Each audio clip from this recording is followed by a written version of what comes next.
Every tear, every night I cried. Let me hear where I'm alive. No one ever stood for me before, but they're standing now, and here I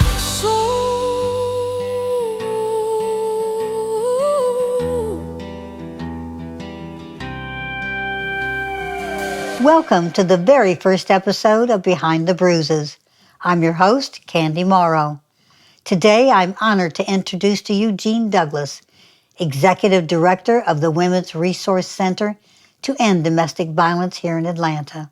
Jean is a true powerhouse, advocate for women. She has dedicated her life to walking alongside women in crisis with unwavering compassion, strength, and advocacy. She began her journey 28 years ago as a volunteer at the Women's Resource Center, and today, through hard work, purpose, and a heart of service, she leads a large team of employees and oversees 43 shelters statewide as the executive director. Under Jean's leadership, the center has served over 100,000 women and children. And she was a guest speaker at my book launch this past September, and I'm thrilled she is joining me again, this time as the very first guest of Behind the Bruises. Thank you, Jean, for being here. Welcome. Well, thank you, Candy, for having me. Oh, absolutely, absolutely. I love your smile. As I mentioned, you've been in this with the Women's Resource Center for 28 years.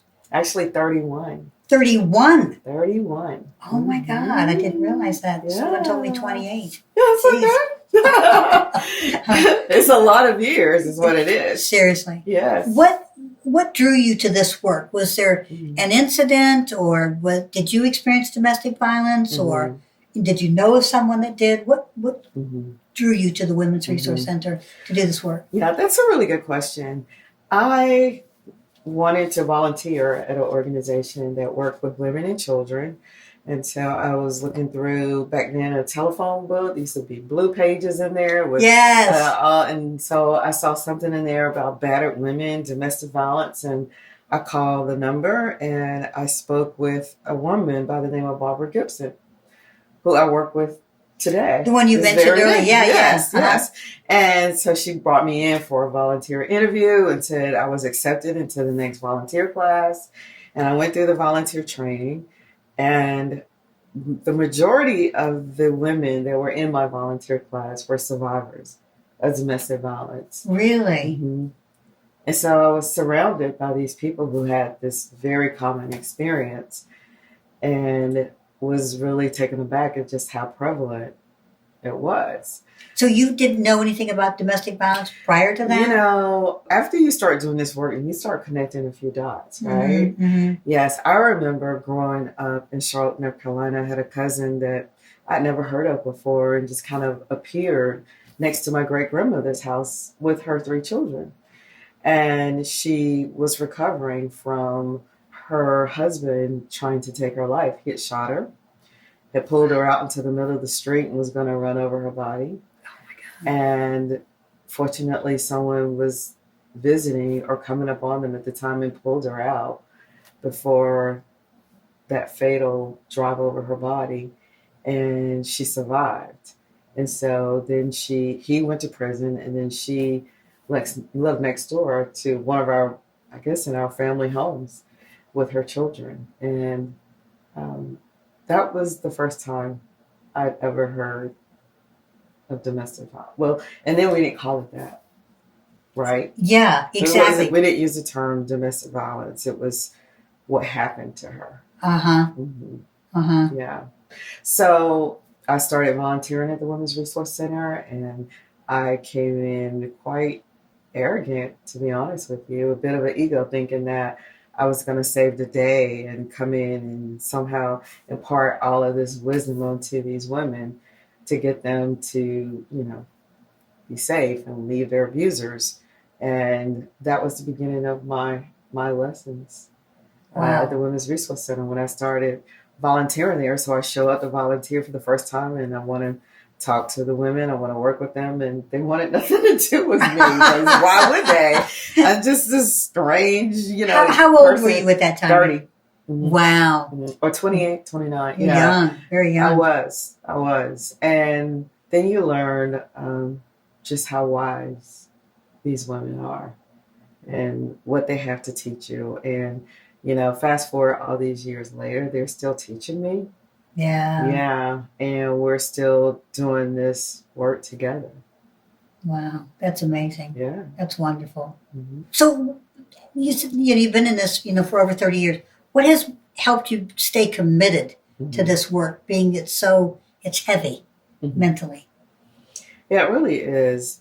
I mean, what has sustained me has certainly been the incredible people that I get to work with who are so dedicated and committed. You know, I call us foxhole buddies because we're in those trenches together. Yeah. And so it's like I get to see so much kindness and compassion and resolve and resilience in this work. And it continues to feed me, and not to sound so cliche, but I get to do something every day that really matters. I mean, it really matters. When you kind of can step back and look at, a particular situation where a woman has, stepped out, of an abuser and she's now thriving with her children and, that sort of thing, that would feed my soul. It does. Yeah. It does. That would. In your experience, what is the biggest misconception people have about domestic violence and the women who seek help? I think a common misconception is what I was just speaking of, even what I thought, when I first met the women at the Women's Resource Center, that somehow they could fix themselves to fix the situation, make different decisions and be stronger and all of that. And it's not true. It's, I think some people think that women don't mind the abuse that much. Otherwise, why do they stay? Or that women have so low self-esteem and that's why they get abused. It's just so many myths. And the burden of this work, of this issue, still remains with women. Women to leave, women to pack up their families, pack up their children, to go to some unknown place without knowing how you're going to feed them, where they're going to go to school, where you're going to go to work. You file a temporary protective order, a restraining order, but you still got to watch over your back. Like, it's a lot to remain safe. And I think from the standpoint of, as a survivor myself, the first step of it's so frightening because it's you have no control over anything in your life, none whatsoever. But so to reach out for help, when you don't have that self-esteem or that focus as to the fear of the unknown out there, is it kind of makes that survivor wanting to get out, but she doesn't know how or have the courage to do it. Right. Right. And I understand that. Yeah. I do. I've seen what happens on the other side of that. I've seen the challenges, and it's not an easy walk.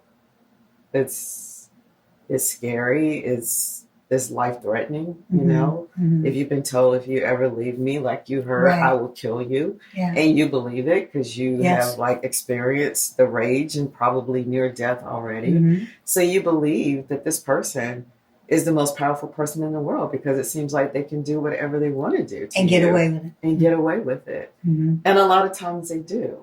And you have seen them get away with it. You have called the police and the police said, it's not him, it's you. So it's... What did you do to make him mad? Exactly. And so, and it's not always a linear way out. It's sometimes...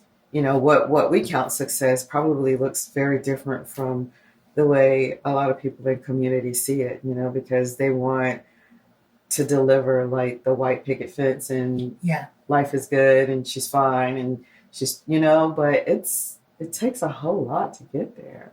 Yeah. And it takes a lot of courage. It takes a lot of courage. And it takes a lot of, moving through uncertainty because you don't have any guarantees. And we can't guarantee, when I first started doing this work, I wanted to guarantee women and promise them that she was safe now because you're here. And that's just not true. That's the complexity. It is. of this. I call it a disease, is what I call it. Mm-hmm. You know, it's horrific. Mm-hmm. Can you walk us through like a step-by-step when your phone rings and there's a woman on the other side and she's crying, and can you walk us through what happens from that point on to where do you talk her through coming to the safe house, or how does that work? And every call is different, you know. Oh, really? Okay. Every call is different because everyone's circumstances are different, you know, and what they're dealing with. Can you give us a couple examples of? I mean, she may not be crying for one. Okay. You know, this may be the 5th time she's called us, and this week we're going to talk about another part of her safety plan. You know? Or it could be, you know, during COVID, he's in the other room on the other side of the wall and we can't leave, but I need to do this restraining order. And so, you know, she may be in a car in a garage trying to complete a restraining order while he's asleep or he's distracted, you know? So, but what we do with each call is just meet the victim wherever she is. Okay. And so everyone is somewhere different. You know, and so you're contemplating leaving, you are ready to leave, you've left before, you've gone back, you want to leave again, or you have relatives or people in another part of the country and you just need a bus ticket to get there, or I need to come in your safe house, or I need to work for another 3 months and save up money so once we leave I'll have something, you know, I'll be able to feed my kids. So wherever she is where we start. Wow. Yeah. Wow. Is there any particular call that you remember that was so stayed with you, you know? You know. Or all of them different, all of them so unique? They are really, really unique. And then you also get calls from family members. Really? From parents, from moms, from dads. And I remember a call with a father whose daughter was a student at Georgia Tech. And there had been a pretty violent incident with her. And, you know, law enforcement had gotten involved, but this person was still stalking her and bothering her. And the abuse was pretty brutal, you know. And I believe he lived up in Gwinnett with his wife and his other children. Oh, his wife and children. Okay. And he contemplated, because he didn't really have much faith that this person was going to leave her alone or that there was a system that was going to make him leave her alone. So he contemplated, kind of like you did at some point in your book, like taking this person out because that's the only way my daughter's going to live. Yeah. And that might mean that I go to prison for the rest of my life, but in doing so, I save my daughter's life. It's excruciating, right? Wow. Like, yes. But the passion, the love for his daughter, he was willing to do anything to help her. Which meant he wouldn't get to raise the rest of his children. Yeah. That remained in the home, you know? And it's like you said, it's the complexities. It's the rocky road out. Yeah. Yeah.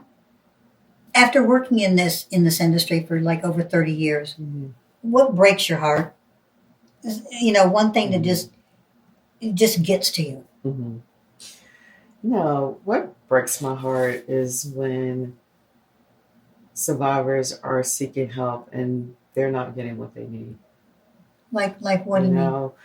Like, all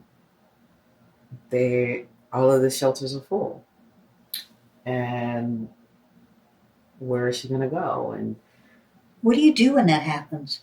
Gosh, it's excruciating, you know, because especially, you know, being in a very large metro area, there's a lot of domestic violence that happens here. And so the safe houses are always full. Like what is the average, you know, capacity for a safe house? Well, ours, we have 32 beds. So there are like 10 bedrooms. So there can be 32 people there, 10 families there at a time. The composition varies, you know, based on the need and who's there at the moment. Right. So that might mean put her in a hotel. It might mean that she needs to go to another shelter that doesn't have the confidentiality, or, you know, or it could be that she's trying to explain to her job why she needs to take time off to go to court, but she can't, you know. when it bleeds into every facet of your life. Yeah, every facet. Yeah. And, as you share a great deal in your book, when you met these kind people. Yeah. Who. My angels. Your angels, like, they matter, Yeah. And so I think I want people who are experiencing domestic violence to be better understood and for people to have more compassion and work harder. Yeah. To make them safe. Yeah. To help them. Yeah. I'm tired of people whispering, I've been abused. I want them to be able to stand and say, I've been abused and I've survived. Well, they will feel more comfortable when we start sounding different, because, what they hear is about, might be about submission, or you just need to pray harder, or don't make him so mad, or, well, why did you cook that for dinner when you know that's not what he likes? You know what I mean? Yeah. So when you're hearing all of that, like, it feels like something's wrong with you. Yeah. And so we have created a great deal of shame for the victim of domestic violence. And she's already been victimized by the abuser. So she's beat down by that. And then society comes in and says, right. Why? And then she's re-victimized by our words. Like, what's wrong with you? Why won't you just leave? Yeah. What? You must have low self-esteem. Like, I still hear the words today. Why didn't she just leave? Those are like nails on a chalkboard to me. Yeah, I long for the day when women don't have to answer that question anymore. Gosh. And I heard someone say something about, instead of saying, why didn't you just leave? You'd say, what gave him the right to hit me? Right. Why does he? Why does he do this to her? And until that becomes like a focus and something like as a society and a community that we're willing to tackle. I mean, it's hard because it's not going to be easy, right, to do that work because there's so much resistance to it. But I mean, until we get there and take the focus off of like, why is she taking this? Why is this happening to her? To like, why does he? And what can we do to help him not do this? And we're going to be a little stuck. Yeah, we certainly are. You read One More Day, my book. From your perspective, what part of my story reflects the hardest truth survivors are afraid to say out loud? I think throughout your book, you do an amazing job of sharing the complexities of the situation, like your hopes and your dreams, and also your reality, right? Like this person has abused you over and over and over again, and you still hope. You hope that when I get this good job and when I can ease our financial burden, that this is going to solve it. I hope that he will stop drinking. I hope he will treat me well. Like, I think that's a hard piece for people to understand because it's so nuanced, right? And it's so complicated, but it's at the same time, it's so human. Yeah. It really is this thing, and I think inside of all of us that want to be happy and to not suffer, and how we all go about that is really, really different. Yes. Yes. But I think people have a really hard time understanding the hope, that you still have some hope even after this person has done this over and over. The horrible things too. Exactly. That was the one part that was hard for me to differentiate from, because I kept thinking about the love bombing stage, how kind he was. Because I think everybody really truly wants to be loved on some levels of some kind. Absolutely. So the love bombing plays such a big role in that. Yes. With bringing the flowers and let's do this together and you're my world, I can't live without you. Right. And then the abuse starts. Right. So you keep thinking, well, what am I doing wrong to make him mad? Right. I want him to go back to the way he treated me in the beginning. Exactly. And there's always that hope that you hang on to that. Right. And the love bombing is intentional, Yeah. But for, someone who this feels good to and you want to believe it, and why don't you believe it? Because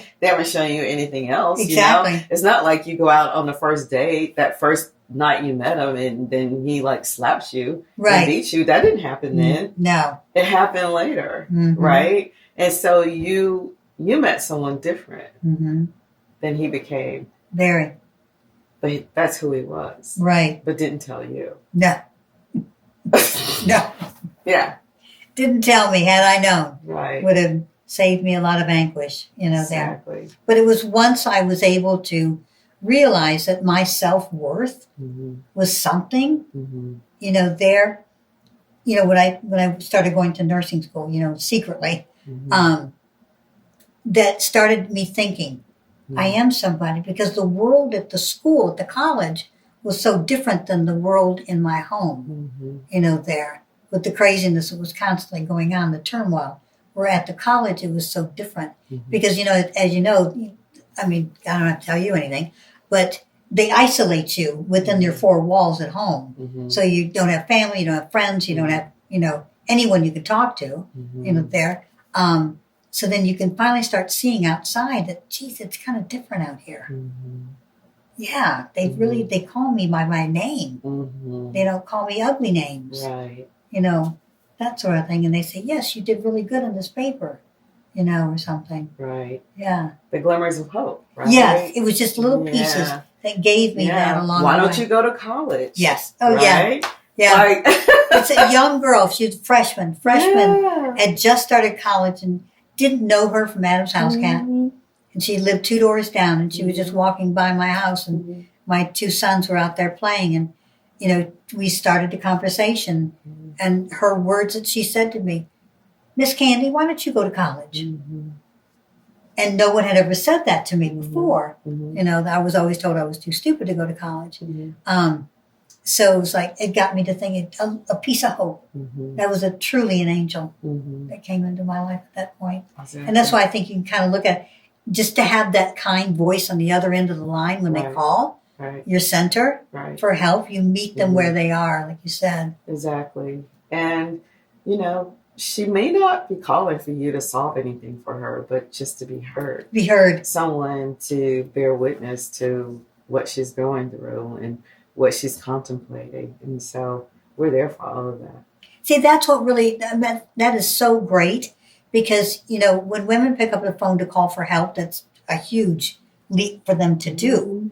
And not to have another person on the other end of the line, not be judgmental or lecturing or anything like that. Mm-hmm. It's just what you're asking them, what can I do for you? Mm-hmm. Exactly. And meeting them there. Right.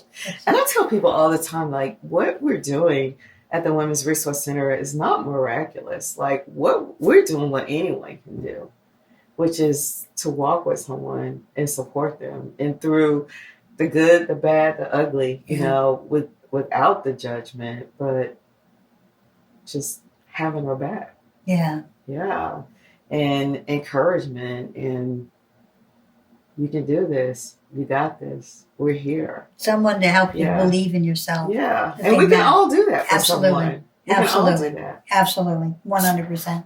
You mentioned on one of our conversations that sometimes you're called upon by the courts Mhm. to, send a representative from the Women's Center Mhm. there to advocate for a woman that's Mhm.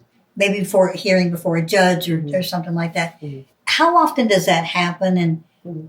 is that something that you feel helps and could be further developed? Yeah, certainly. I will say, next year will be 40 years, that the Women's Resource Center has been around. 40 years it's been 40 here? years. We were started in 1986, June of 1986. And Wow. yeah, we have worked really closely with the courts in DeKalb County over these decades. And we're seen as a trusted partner in this work. And Okay, so good. that really, really matters when you're advocating for someone, because it gives us an opportunity to walk with her and to be able to advocate with some level of expertise, Mhm. on our end, and also just so she's not standing there alone. Yeah. Yeah.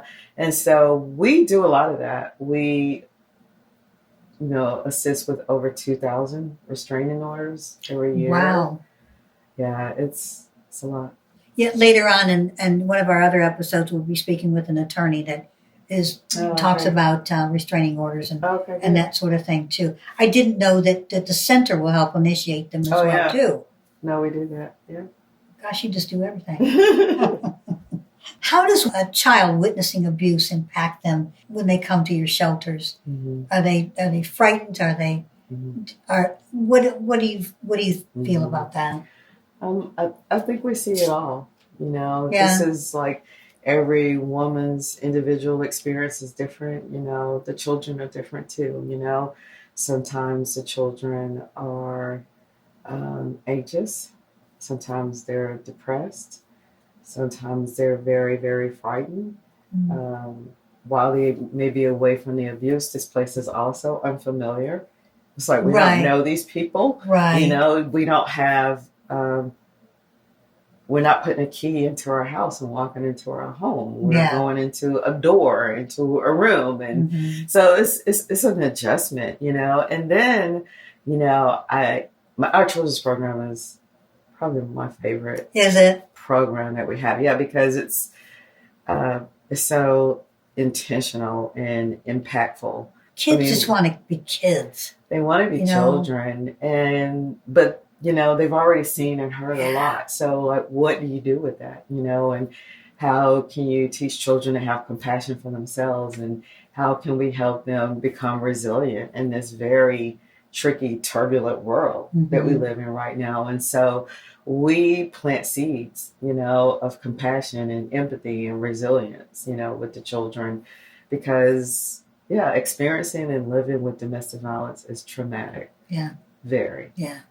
Very. Now, you have a camp every summer, right? I think you mentioned. Tell me about that. Yeah, so we have an 8-week camp every summer. So all of June, all of July, families, children, about close to 60 children, come to us every day, 8 to 5 for 8 weeks. And this camp is free of charge. It's free of charge. It's free of charge. Wow. Yes. And it's, it was created by us, for our children. And so we work with a couple of different curriculums, one out of Emory called CBCT, cognitively based compassion, CBCT therapy.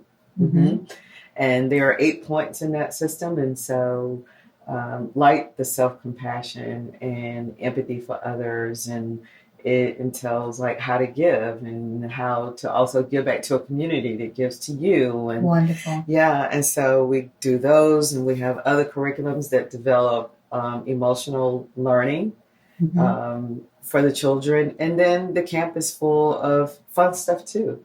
Like they take lots of field trips, and we have families that bring their children year after year, because what our data has shown, what the evaluations of this program has shown, is that the more time the children do this program, the better. Like, just like anything else, you practice it, you get better at it. Right. And so, they come together for summers, and even teenagers, students getting ready to go off to college because they've been with us for a while. And we thought that we wouldn't be cool enough for them to want to spend the summers with us, but it's like, no, we want to come. And it's still a respite for them. Yeah. It's a safe place for them, and they bond, they grow. And, I think there's something really special when people who have this shared experience can be together and be understood in a way that you can't outside there. Right. And so you get to be here and form these relationships and these bonds, while you're here. So even after children have, let's say, left the program per se and gone off to college or whatever, they'll still come back and want to come to your camp. Yeah. So that we is have so cool. Some of the first ones going to college now. And so we hire them now as interns because it's like they need money too, right? Sure. And they will intern, and then they do college visits, and we help them, prepare to apply to colleges. And so that's fantastic. Yeah, we go the long road. Yeah, you do. Yeah, you do. We do. We even have a homecoming every year or every other year. A homecoming? We call it that. Yes. Really? We do. Yeah. So all the families are invited, who've ever stayed in our safe house or that we work with, to come back together and just have a day of fun and games and music and food. Oh my gosh, that's wonderful. Yeah, it's community is what it is. Yeah. Mm-hmm. A safe place to always come to. Yeah. That's great. Home. That's great. It's home. How long does, when a family comes to you, like I say, a mother and her children, how long can they stay in your safe house? Right. The average stay is about 90 days. Okay. Yes. During that 90 days, we're on a ready, set, go. We're, giving her a minute to breathe, to get some things together and gear back up to get back out. But, when she gets back out, we're there too, So for most of the families that we work with, we will work with them for at least 2 years after they leave our safe house. Oh, really? Yes. 2 years? Mm-hmm. Wow. Mm-hmm. 90 days, at least they can kind of get their feet wet, Right. per se. Yeah. But then to know that they have that support for another 2 years, that's fantastic. Right. That's wonderful. Yeah. Okay. Unfortunately, we know we can't erase domestic violence or abolish it completely in this country. But if you had a magic wand and you wanted to make a wish for anything for your shelters, such as more resources, more staffing, and different system in place, what would you wish for?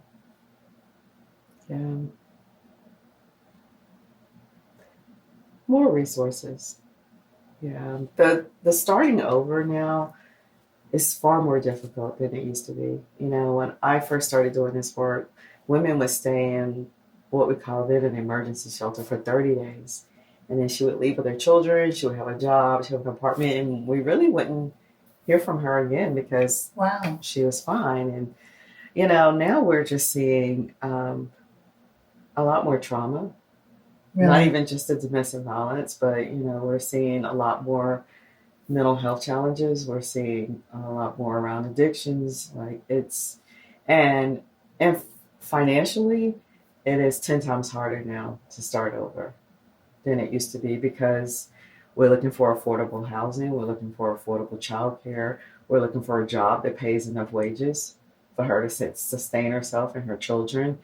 And that takes a lot. Yes. It takes a lot of resources, a lot of time, a lot of support, And, I think the magic wand would be just being able to give the women the space and the time that they need to rebuild their lives. Because everybody's different. Everyone is different, and not under this pressure cooker of I got to hurry up and get this together. Mm-hmm. I've got 30 days to do it, and I've got to get my stuff together. Yeah. Because that's insane. Yeah. Because everybody's different. They enter at all different levels. Exactly. In addition to meeting your basic life necessities, there's still a heart to heal. Yeah. And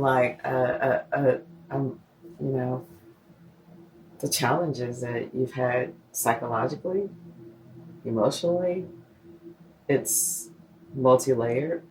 It's like the bruises, the physical bruises kind of fade away. Right. But that mental part stays with you. It never leaves. Never leaves your mind. Right. Ever. Yeah. It's always there. Yeah. But it eases up. It gets easier to be able to to live and, filter back into society and that sort of thing. And that's why we like to surround the women with people like you, who've been on that journey and come to the other side of it. It's so encouraging when you can meet people who've been where you are and see them thriving. Oh, thank you. It matters. Thank you so much. Well, is there anything that you'd like to add at the end of our conversation that you want to add to the story, here? And I just want to thank you for sharing your story. Yeah, it's not an easy story to share. It's not an easy story for people to listen to, but I want them to. Yeah. I like your grit and your determination is so inspiring. Thank you. And so I appreciate that. Yeah. I needed to hear that. No, this matters. Jean, thank you for being here with me today and for being the very first guest on Behind the Bruises. Your courage, leadership, and lifelong commitment to survivors remind us why these conversations matter so deeply. Please come back anytime. I'd love to have you again. Thank you for joining me for this very first episode of Behind the Bruises. If today's conversation touched you, encouraged you, or made you feel seen, please know you are not alone. Remember to tune in every other Tuesday for a new episode wherever you get your podcast. Please leave me a review, a like, a comment, and subscribe. I would love to hear your suggestions. Until next time, remember, you matter. Now one more hour. Oh, no more taking away her power. Not one more day, her new theme. She's living wide awake in a dream.